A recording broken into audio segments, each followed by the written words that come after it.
Yeah, I'm Nigel Bailey. I'm retired. My interests tend to be in the areas of walking or heritage, I suppose you'd call it. I became aware of the restoration project at Abergwili, restoring the walled garden there, to the way it was back in about 1820, when it was at its smartest looking, I guess. It's a garden which hasn't been touched for 60 years. Nothing's been grown in there for 60 years.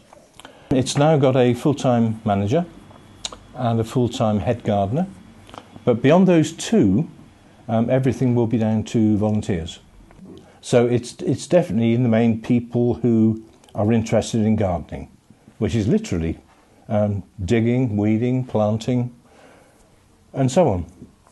The thing I'm interested in more is the structure. I can barely tell a carrot from a parsnip, but where it comes to the brickwork, the stonework, all that kind of thing, I enjoy that. But people will learn, yeah. They will, because the head gardener is experienced, he's well thought of in the world of gardening. I find it very satisfying to have worked on a part of a project, let's say a physical one in the garden, and I can see it done, finished.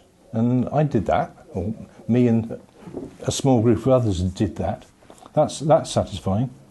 There are obviously so many different areas where volunteers are needed that there must be something for everyone. No, I wouldn't like to now be in a position of not volunteering. It's good fun, and being involved in lots of different projects, you meet so many different people as well. Yeah, it's hard to imagine not volunteering. Yeah.